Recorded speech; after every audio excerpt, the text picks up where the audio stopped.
certeza que Deus nos dará graça para estar ministrando a palavra aqui nessa noite, amém? Abra sua Bíblia juntamente comigo, o Evangelho de Lucas, capítulo de número 9.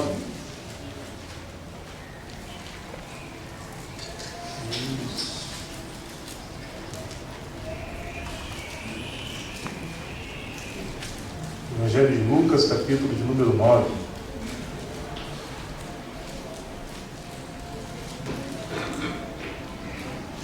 Verso 18, Emerson.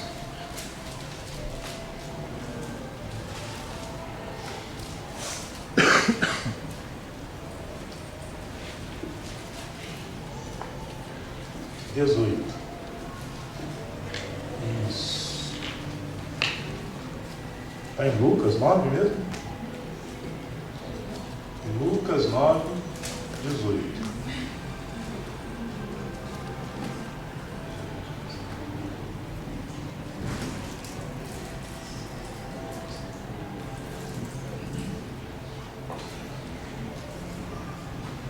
Amém. Estando ele orando à parte, achavam-se presentes os discípulos, a quem perguntou: quem dizem as multidões que sou eu? Responderam eles: João Batista, mas outros Elias, e ainda outros dizem que ressurgiu um dos antigos profetas. Mas vós, perguntou ele, quem dizeis que sou eu? Então falou Pedro e disse: és o Cristo de Deus. Ele, porém, advertindo-os, mandou que a ninguém declarassem tal coisa, dizendo: é necessário que o Filho do Homem sofra muitas coisas, seja rejeitado pelos anciãos, pelos principais sacerdotes e pelos escribas, seja morto e no terceiro dia ressuscite. Amém. Queridos, vemos aqui uma passagem muito interessante do texto sagrado, que eu quero discorrer com vocês basicamente sobre essa pergunta que Jesus faz, para os discípulos, Quem dizem as multidões que sou eu? Jesus ele foi questionado muitas vezes, respondeu muitas perguntas, faziam perguntas para eles, perguntas muito difíceis, tentando colocar ele numa situação de dificuldade, encurralar ele, deixar ele sem resposta. Faziam perguntas assim do nível das perguntas do Enoque aqui na escola bíblica dominical. Eu às vezes estou dando aula para as crianças, praticamente no domingo sim, no domingo não, mas esse ministério agora da filmagem do YouTube é uma benção, que eu consigo baixar o vídeo, escuto depois e assisto depois as aulas e eu vejo as perguntas que o Enoque faz. Só uma pergunta que o pessoal fica se contorcendo na cadeira. Mas semelhante a isso, Jesus ele recebia muitas dessas perguntas. E muitas das vezes a maneira dele responder essas perguntas era fazendo outra pergunta. E no final das contas as pessoas ficavam irritadas, os escribas, os mestres da lei da época ficavam irritados porque não conseguiam responder à altura as perguntas de Jesus. Porém, nesse texto aqui, nessa passagem aqui, exatamente nessa passagem, não é um escriba que está perguntando a Jesus, não é um escriba que está querendo fazer uma pegadinha, não é um mestre da lei, um doutor da lei que está querendo fazer uma pegadinha com Jesus. Jesus que toma a iniciativa e pergunta para os discípulos: o que as pessoas estão dizendo de mim? Quem dizem que eu sou por onde vocês têm passado? Os discípulos eles tinham retornado de uma missão. Cristo tinha dado a eles uma missão, dado a eles autoridade, unção para curar, para expulsar demônios. E praticamente é depois desse contexto que eles retornam, Jesus pergunta para eles: quem é que as pessoas dizem que eu sou? Por onde vocês têm passado? Por onde vocês passaram orando, curando, expulsando? O que eles estão falando ao meu respeito? Faz essa pergunta para os discípulos. E a gente percebe então que os discípulos vão a responder a Cristo. E é aquele tipo de pergunta que você não sabe o que você responde, porque você quer agradar a pessoa que está perguntando. Se eu falar da verdade, como é que eu vou responder esse tipo de pergunta? Imagine você ter que responder uma pergunta para o próprio Cristo, ainda mais para os discípulos que já tinham acompanhado e visto a grandeza, o poderio de Cristo na face da terra. Então, os discípulos respondem para ele: João Batista, mas outros dizem que Elias. E ainda outros dizem que você ressurgiu de algum dos antigos profetas. É a resposta que eles dão para ele assim: uns estão falando aí que o Senhor é João Batista, Que João Batista fez poderosas obras. Outros dizem que o Senhor parece Elias, tumultuando as multidões. e outros que é um dos profetas do Antigo Testamento. Porque a gente vê as passagens bíblicas, o movimento que os profetas fizeram na era do profetismo lá de Israel. A gente vê o profeta Elias, o profeta Eliseu, homens poderosos em Deus na face da terra, e eles assemelham tudo aquilo que está acontecendo, as curas, os milagres de Cristo Jesus, a um profeta desse período, e fazem essa associação a Cristo Jesus. Mas quando os discípulos acharam que estava tranquilo, já tinham dado uma boa resposta, vem a resposta mais difícil ainda, porque no versículo seguinte, no 20, Jesus pega e confronta eles: mas vocês, mas vós, quem dizeis que eu sou? Então Jesus vira para os discípulos e pergunta: tá bom, já entendi quem é que eu sou aos olhos da multidão que comeu o pão que eu multipliquei, da multidão que viu eu ressuscitando, me viu ressuscitando os mortos, da multidão que me viu encarando de frente os doutores da lei, os escribas, os fariseus, da multidão que me viu fazendo milagres. Eu já entendi o que eles acham de mim. Agora eu quero saber vocês que andam aqui junto comigo, vocês que são meus discípulos, não a multidão, vocês que estão perto de mim. E vocês, quem vocês acham que eu sou? O que vocês têm a dizer a meu respeito? E Pedro então diz: és o Cristo de Deus. E Jesus então adverte a eles para que mantivessem segredo, e é como se desse um passo à frente dessa revelação do que ele ia fazer sobre a face da terra. E a pergunta de hoje é: quem é Jesus? Como é que a gente responde ao pé da letra? Como é que a gente responde da maneira mais correta quem é Jesus? Se hoje, semelhante que Jesus perguntou para os discípulos, nós perguntássemos para as religiões do mundo quem é Jesus, para o hinduísmo, por exemplo, eles iam dizer que Jesus é o avatar de uma divindade que já viveu há muito tempo, ou um espírito evoluído, semelhante à doutrina espírita, né? Porque eles dizem que a doutrina espírita ela vem do hinduísmo, de milhares de anos atrás, né? Um arremate do hinduísmo. Se perguntasse para um budista, para os budistas, para o budismo, quem é Jesus? Ele ia dizer que Jesus foi a reencarnação de Buda. Muitos budistas dizem que ele era a reencarnação de Buda, como se Buda fosse o nome da reencarnação de divindade, e mais à frente Jesus foi a reencarnação de Buda. Se a gente perguntar para o islamismo, né, quem é Jesus? O Islã também vai dizer que Jesus é um profeta, sábio. Comparam Jesus aos grandes profetas do Antigo Testamento, da Bíblia mesmo, da lei mosaica.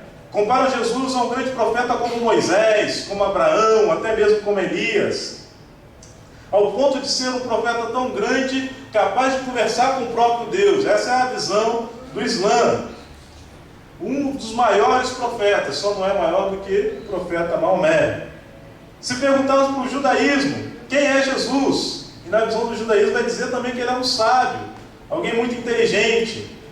Uma corrente do judaísmo diz que Jesus era um mestre da Cabala, um rabi dos tempos dele. Mas e se a gente perguntar para a Bíblia, quem é Jesus? E quando a gente pergunta para a Bíblia, quem é Jesus? Quem foi Jesus? Quem é Jesus? A pergunta mais forte que a Bíblia tem a responder para nós, que contraria todas essas outras religiões que consideram Jesus algo grande, algo grandioso na história, mas diferentemente a Bíblia fala que Jesus é Deus. Jesus não é um Deus, não é um dos deuses. A Bíblia fala categoricamente que Jesus é Deus. Diferente de todas as outras religiões, Jesus é o próprio Deus. E aqui a gente tem uma situação muito interessante. Como entender que Cristo, Jesus, como disse aqui Pedro, tu és o Cristo, no versículo número 20, és o Cristo de Deus. Porque a palavra Cristo vem de ungido, se assemelha ali ao termo hebraico de Messias, ou seja, era definido, só uma pessoa poderia ter esse título sobre si, só o ungido de Deus. É algo individual, não dá para compartilhar. Então a Bíblia afirma que Jesus é Deus. E a gente tem uma situação interessante para explicar para as pessoas como pode Deus ser Deus e Jesus que esteve aqui na terra também ser Deus. Algumas religiões, quando comentam sobre isso,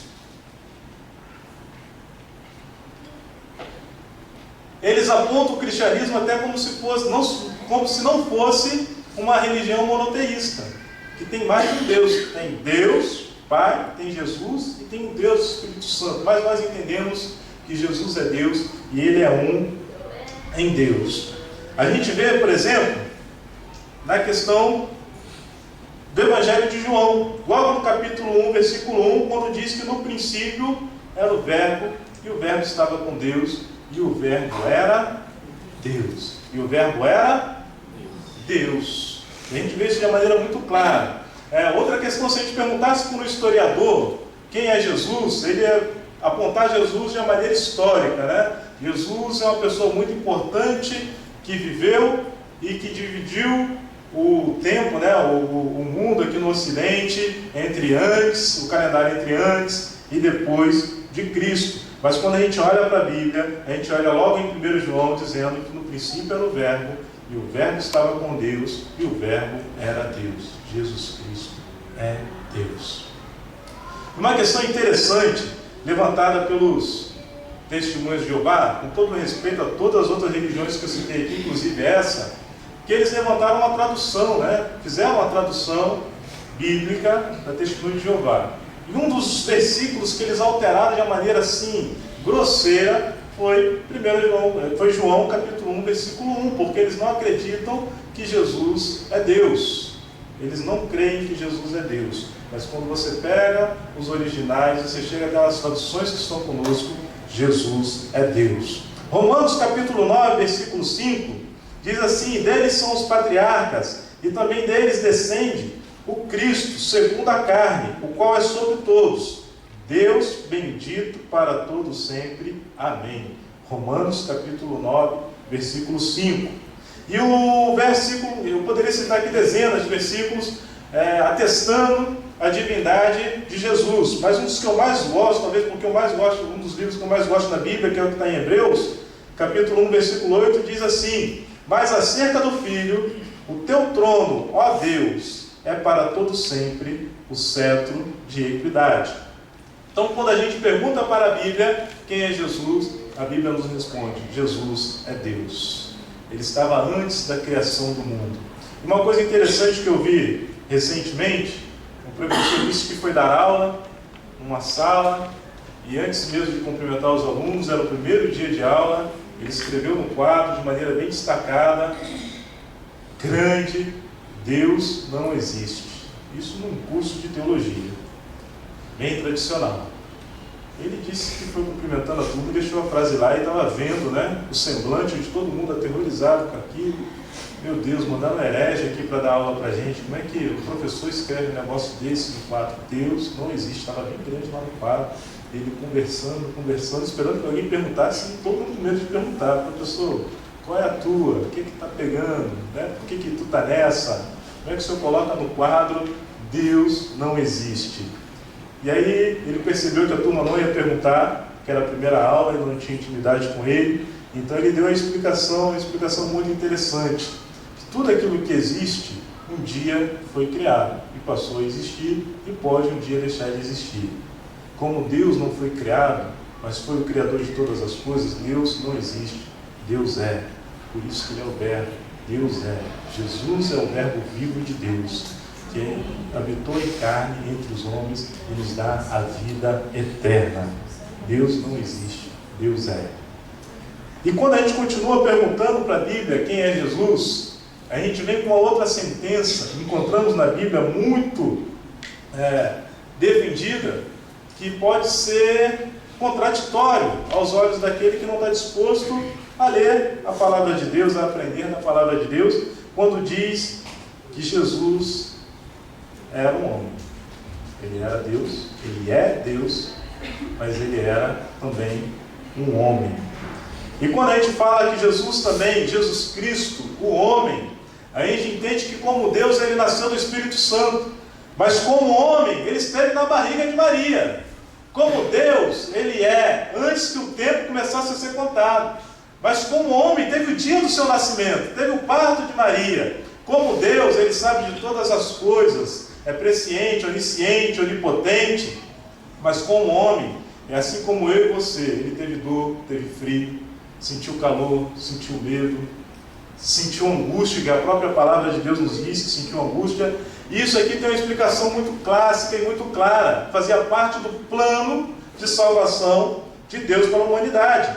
Porque quando a gente entende o plano de salvação, quando Paulo começa a explicar esse plano lá em Coríntios, que ele fala do primeiro Adão e fala do último Adão, quando a gente entende os termos bíblicos, chamando Jesus Cristo de o unigênito, ou seja, o único. Eu, por exemplo, sou o filho primogênito, depois de mim tem mais 3. Cristo foi o filho unigênito, depois dele não teve ninguém igual a ele, nem antes dele houve algo semelhante ao que Cristo é e ao que Cristo foi. Então a gente entende que era necessário que ele também viesse na forma humana. Como diz lá em Filipenses capítulo 2, que é um dos versículos que eu mais gosto, já citei aqui algumas vezes, que ele não usurpou ser igual a Deus, antes esvaziando de si mesmo, assumiu a forma de homem, sendo obediente até a morte, morte de cruz. Então Deus, ele se esvaziou de si mesmo, habitou a forma humana, a pessoa de Cristo Jesus, e a gente pode dizer que Jesus também habitou na forma humana. E os versículos que eu tenho aqui, que eu separei dos poucos, dentre os muitos, eu destaco aqui 1 Timóteo, capítulo 2, versos 5 e 6.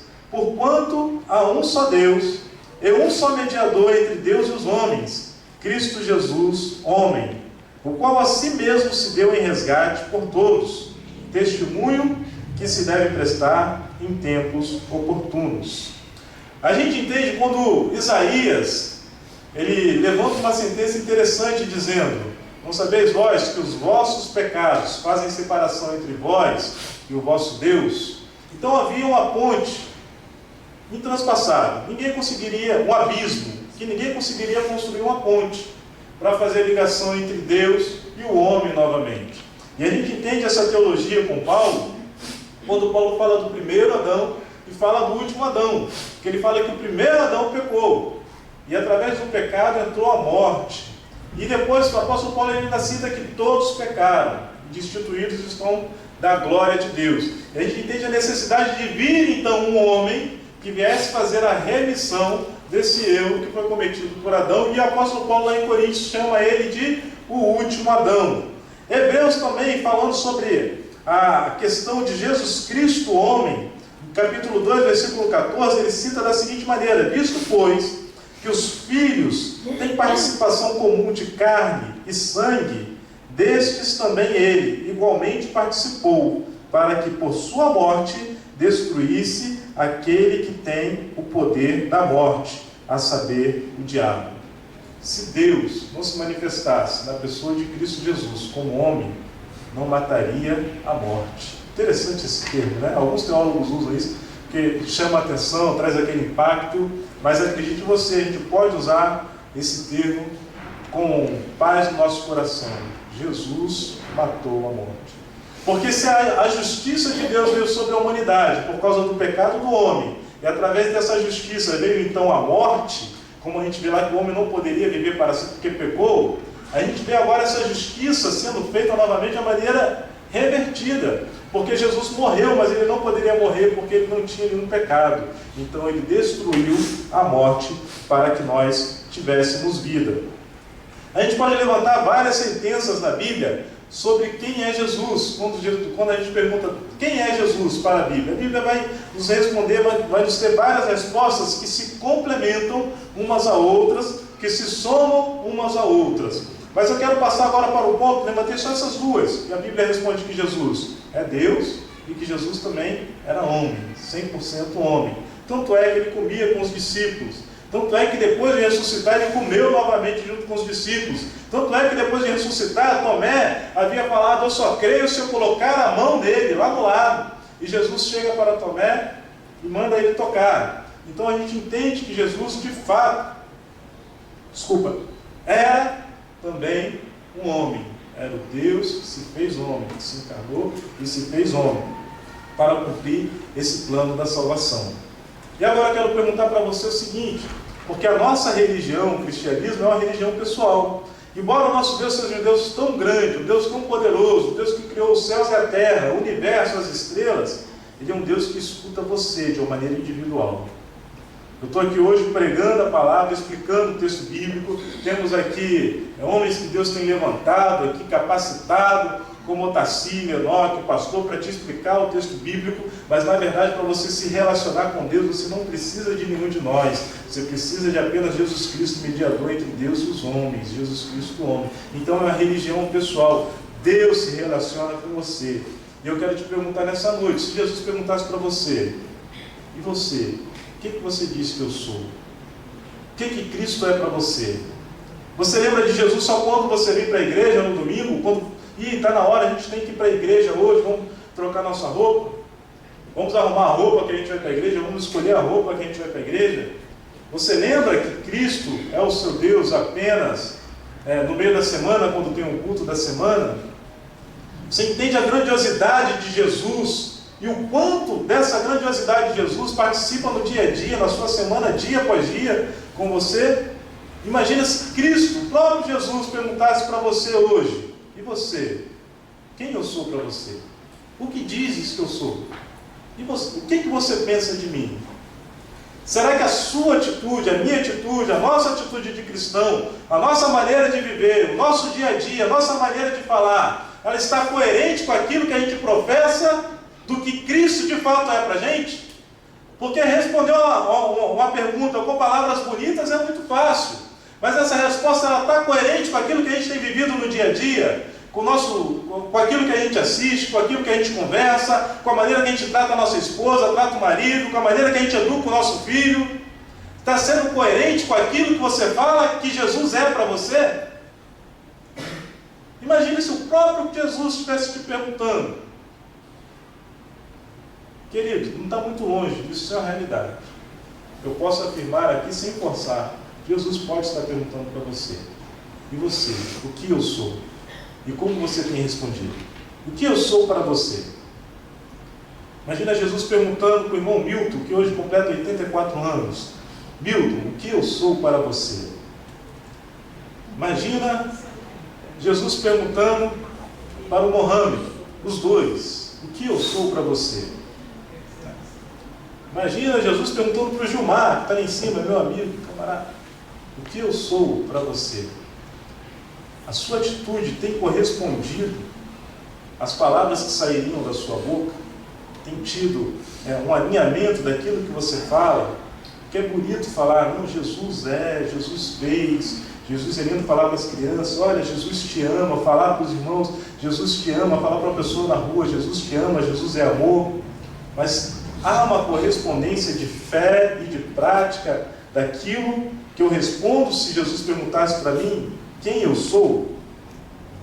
Amados, nós temos que alinhar a nossa vida de acordo com a maneira que nós responderíamos quem é Jesus para nós. Se eu fosse responder para Jesus, se Jesus perguntasse para mim: Helder, quem eu sou para você? E uma das coisas mais fortes que eu responderia para Jesus, eu responderia: tu és aquele que perdoa os meus pecados. Qual é o peso do pecado, querido? Você já imaginou o peso do pecado? O preço do pecado? O salário do pecado, a Bíblia fala que é a morte. Eu responderia para Jesus: tu és aquele que perdoou os meus pecados. Porque eu não tinha esperança. O peso do pecado era sobre mim. A tristeza do pecado era sobre mim. A alegria passageira do dia a dia, das festas, das baladas, da bebida, era sobre mim. E eu via que aquilo acabava. Mas um dia Jesus perdoou os meus pecados. E o peso do perdão dos pecados de Jesus veio sobre a minha vida. Amado, o dia que eu entendi que Cristo havia me perdoado, que agora eu também era um filho de Deus, que agora fazia parte daquele povo santo que vai morrer no céu, foi tão impactante para mim, querido. Foi muito impactante para mim. É um dia que eu não vou esquecer. Marcou a minha vida, ficou marcado na minha vida, ficou marcado no meu coração. Porque se você conhece homens santos, e tem homens santos na face dessa terra, e quando eu estava fora, perdido, longe de Cristo, é como se eu me visse como uma pessoa de segunda categoria, mas um dia Cristo olhou para mim e perdoou os meus pecados. Colossenses diz que o preço, a cédula de dívida que era contra nós, e essa cédula estava escrito morte eterna, condenação eterna, foi cravado na cruz do Calvário de Cristo Jesus. E Ele pagou essa dívida que eu e você tínhamos. Essa dívida era tão grande, tão grande, tão grande, que nem o dono da Amazon conseguiria pagar com todos os bilhões que ele tem. Se juntasse ali o dono da Amazon, da Apple, da Microsoft, juntasse todos eles ali, juntasse as suas fortunas, não conseguiria pagar o preço do pecado, que era a morte. Mas Jesus Cristo foi lá e pagou. Para nós pecadores. Como diz o apóstolo Paulo em Romanos, né? Todos pecaram. Pagou para mim, pagou para você. E destituídos estão da glória de Deus. Jesus pagou esse preço. Quando eu olho para Cristo Jesus, então se eu pudesse responder em uma resposta bíblica para ele, o Senhor é aquele que perdoou os meus pecados. Tu és o Cordeiro de Deus, que tira o pecado do mundo. Porque quando a gente entende que no Antigo Testamento o sacerdote o sumo sacerdote uma vez por ano, ele ia lá fazer o sacrifício, tinha expiação de bode, e ele levantava as mãos para o povo, e aquela levantar de mãos dele, a oração dele para o povo de Israel em volta da tenda, depois em volta do templo, era a remissão dos pecados naquele ano, né, naquele período do ano, eles estavam perdoados, mas todo ano tinha que ser renovado. Então vem Cristo Jesus como Cordeiro de Deus perfeito, porque ele foi homem como eu e você. Mas se ele se difere de todas as outras religiões porque ele é Deus, ele se difere de todos os homens, porque diferente de mim e de você, ele nunca teve pecado. Ele nunca pecou, e como ele nunca pecou, ele foi o sacrifício perfeito de Deus, ali na cruz do Calvário, para perdoar o meu pecado e o seu pecado. E o sangue de Cristo Jesus vem sobre a minha vida, e vem sobre a sua vida, e te purifica de todo pecado. E é interessante quando a gente pensa nessa questão do perdão, que eu não conheço a tua vida, eu não sei o tamanho do pecado que você fez. Mas você poderia chegar para mim e falar assim, irmão, você não tem noção. Como já chegaram para mim e falaram assim, você não tem noção das coisas horríveis que eu fiz. Não tem, acho que para mim não tem mais jeito, já ouvi isso. E independente do tamanho do pecado, se o pecado é grande, há também Jesus, um grande Salvador. Há Jesus, um grande perdoador. Mas, irmão Helder, eu até recebi essa remissão de pecados sobre a minha vida, eu entendi esse conceito, eu tive um relacionamento com Cristo Jesus, mas deixei-me levar pelo mundo.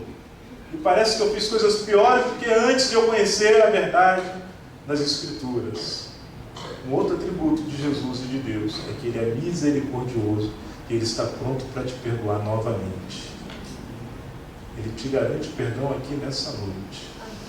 Uma das coisas que não tem preço, na verdade teve preço, foi o sangue de Cristo Jesus, que é um preço próprio, para você ter um coração tranquilo, para deitar e dormir em paz, porque sabe que seus pecados foram perdoados.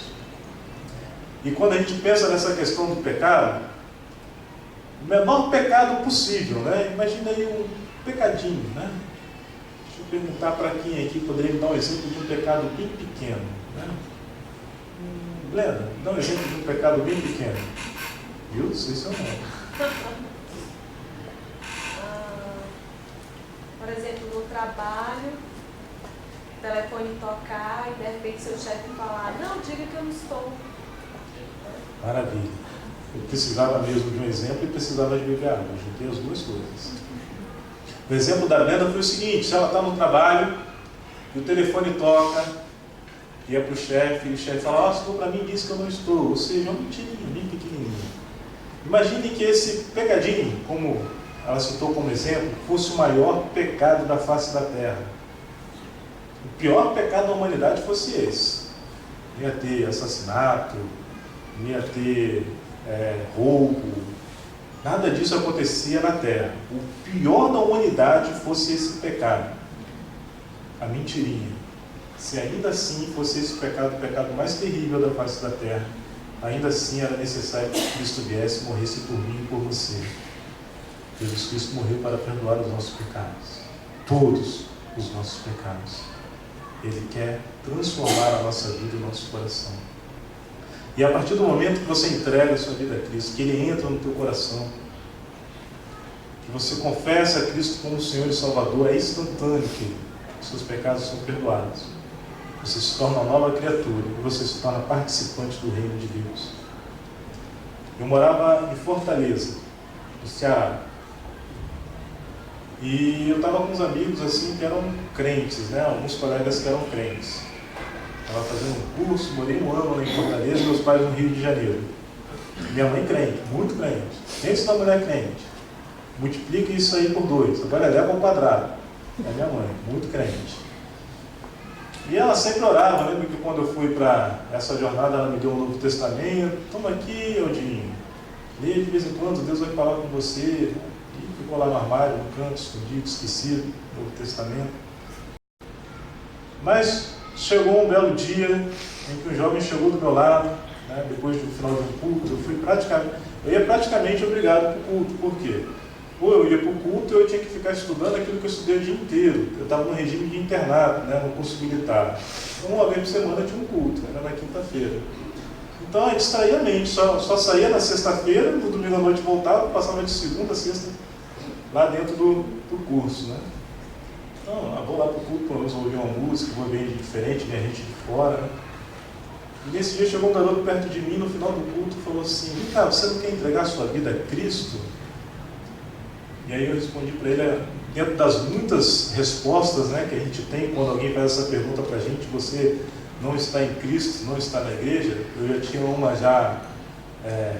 preferida. Eu falei assim: não quero não, porque eu não estou preparado ainda. Quem nunca, né? Respondeu algo do tipo, né? Eu não estou preparado ainda. E aí esse garoto falou assim para mim, né, usado por Deus, né? Coisa muito simples, falou assim: cara, se você não entregar a sua vida para Ele, você nunca vai estar preparado. Você, quando entrou aqui nessa escola de formação militar, você não estava preparado, eles estão te preparando aqui. Primeiro você entrou, agora você está sendo preparado. Então, se você não entregar a sua vida aqui, você não vai estar preparado nunca. Daqui a 20 anos vão perguntar para você, você vai falar: não estou preparado. Não sei te explicar. Na verdade, sei, o Espírito Santo de Deus, né? Me deu uma certeza, parece que caíram as escamas dos meus olhos, né? Não é que ele está certo? Me deu uma coragem. E eu levantei e fui à frente, né, daquela igreja. O culto estava terminando, não era nem exatamente uma igreja. O culto já estava no final. E o dirigente olhou para mim e falou assim: ó, eu não posso deixar ninguém falar mais nunca, eu estou terminando. Aí eu falei: não quero falar nada não, só quero aceitar Jesus. Aí ele: não, para isso tem tempo sim, vem cá. E orou por mim, era na quinta-feira. E eu longe de casa, né? Falei assim: não vou comentar com ninguém na minha casa, né, com meus pais, né, não vou comentar com meus amigos que estão lá no Rio de Janeiro, porque vai que daqui a um mês eu deixo de ser crente, né? Porque eu não era crente não, eu era muito diferente de ser crente, tá? E eu desista de ser crente, aí vai ser vergonha, né, cara? Como é que eu vou ficar depois? Eu vou ficar envergonhado. E prometi para mim mesmo que eu não ia contar nada para meus pais, nem para meus amigos do Rio de Janeiro. No sábado, minha mãe me ligou. Né? No sábado, ela me ligou, eu atendi o telefone. Ela: oi filhinho, tudo bem? Tudo bem, mãe. Ela conversou um pouquinho e falou assim: não tem nenhuma novidade aí para mim, não? Eu: não, mãe, não tem novidade nenhuma não, tá tudo tranquilo, tá correndo normal. Mas você não tem nada mesmo novo para me contar? Eu: não tem não. Ela: pois bem, eu tenho algo novo para te contar. Tem uma coisa aqui interessante que você vai gostar. Sexta-feira eu estava na igreja, me converti, entreguei a vida a Cristo na quinta. Sexta-feira eu estava na igreja e levei a sua foto para orar. Por incrível que pareça, a moça que foi pregar lá na sexta-feira foi a sua primeira professora de jardim de infância. Fazia mais de 20 anos que eu não via essa mulher. Ela apareceu lá na igreja para pregar. No final do culto eu pedi para ela orar por você. Ela relembrou de você, lembrou de mim. Eu dei a sua foto na mão dela e ela falou assim: irmãzinha, você quer que eu ore pelo quê? E eu falei para ela assim: eu quero que você ore para Jesus converter o coração desse jovem. E ela disse que a irmã lá, né, professora Lúcia, levantou a foto, fechou os olhos, arrepiou. Mas irmã, esse menino não é crente não? E ela: não, ora para Jesus converter o coração dele. Aí ela, pela segunda vez, ela abriu o olho e falou assim: irmã, Deus está me falando que esse menino aqui já é crente. Nesse momento eu já estava chorando, e muito, e uma coisa que eu entendi: eu tinha entregado minha vida a Cristo na quinta. Na quinta mesmo eu já me considerava um filho de Deus, como aquele que já tinha entregado a vida a Cristo há 30 anos atrás. Glória a Deus. Jesus Cristo é o meu Salvador. Ele é aquele que me perdoou os meus pecados e me deu uma nova vida. Quem é Jesus para você? Quem é Jesus Cristo para a sua vida? É instantâneo. O sangue de Cristo nos liberta de todo o pecado. Amém? Eu quero orar com você. Espírito Santo de Deus, obrigado por esta noite. Jesus, Tu és Deus, se fez homem para ser o sacrifício perfeito sobre as nossas vidas. Nós glorificamos a Ti de todo o nosso coração, Senhor. Aqui nessa noite, ó Pai, visita os corações aqui nessa igreja. Espírito Santo de Deus, que eu possa quebrantar corações. Corações possam receber a Tua palavra aqui nessa noite. A Tua palavra que transforma. O Espírito Santo que regenera, que traz salvação sobre as nossas vidas. Nós glorificamos a Ti porque Tu és o meu Deus, Tu és o nosso Deus. E o Senhor executou esse plano perfeito da salvação para a Tua igreja, santa na face da terra. Então nós glorificamos a Ti nessa noite. E que não haja dúvida nos corações aqui de quem és Tu, de quem é Deus, de quem é Jesus. E que a resposta dos lábios possam ser coerentes com a resposta da nossa maneira de viver, de quem é Jesus para mim, de quem é Jesus para nós. Senhor, completa a Tua obra em nossos corações. Completa a Tua obra na Tua igreja. Em nome de Jesus. Amém. Querido,